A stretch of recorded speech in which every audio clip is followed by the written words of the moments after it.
खबर उत्तरकाशी से है, जहां पर सेब काश्तकारों के द्वारा अपने बगीचों से स्वयं के साधनों से स्थापित तार स्पैन के माध्यम से बगीचों से सेब सड़कों तक पहुंचा दिया गया, लेकिन आगे रास्ते सड़क बंद होने से सेब पेटियों और प्लास्टिक ट्रे में खराब होने की स्थिति में पहुंच गया है और टनों के हिसाब से खराब भी हो चुका है। मामला उत्तरकाशी जनपद के आराकोट बंगाण क्षेत्र से है, जहां पर पिछले कई दिनों से लगातार हो रही बारिश से सड़क संपर्क मार्ग जगह जगह क्षतिग्रस्त हैं। पैदल आवाजाही भी बहुत मुश्किल है।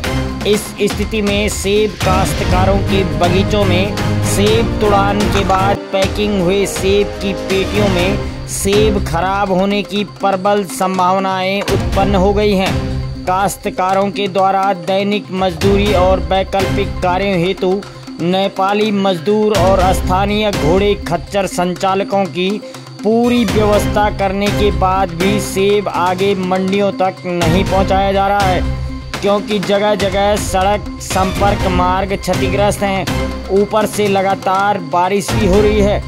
स्थानीय क्षेत्रों में खाद्यान्न और अन्य दैनिक जरूरतों के सामान का भी संकट पैदा हो गया है। सेब काश्तकारों के द्वारा अपने बगीचों से स्वयं के साधनों से स्थापित तार स्पैन के माध्यम से बगीचों से सेब सड़क तक पहुंचा दिया गया है।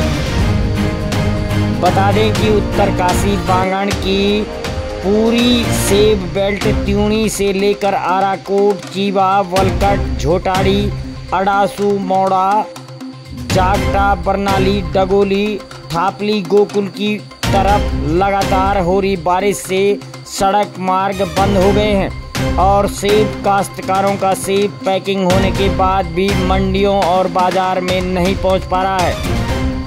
काश्तकारों का उत्तराखंड सरकार और कृषि मंत्री उत्तराखंड से निवेदन है कि सभी सेब काश्तकारों का राजस्व विभाग, उद्यान विभाग के अधिकारी कर्मचारियों को भेजकर सेब बगीचों और सेब स्टोरेज केंद्रों का मौका मुआयना करवाकर सभी काश्तकारों के नुकसान की भरपाई करें। मेरा नाम जिंदर सिंह है।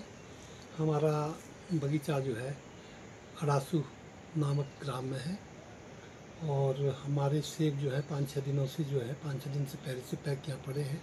वर्षा की वजह से सारी रोड है आदि बंद है और वर्षा भयंकर रूप से हो रही है। कुछ सेब पेड़ों से ही ड्रॉप होकर के सड़ रहे हैं, कुछ पेटियों के अंदर सड़ रहे हैं। बहुत भारी नुकसान हो रहा है। साल भर का खर्चा भी अपनी जेब से दिन का देना पड़ रहा है। इसलिए सरकार से हमारी करबद्ध निवेदन है कि वो इस विषय में ध्यान दे और हमको जो उचित मुआवजा जो फसल का बनता है वो दिलाया जाए, ताकि हम जो है अपनी आर्थिक स्थिति से ज़्यादा परेशान ना हो।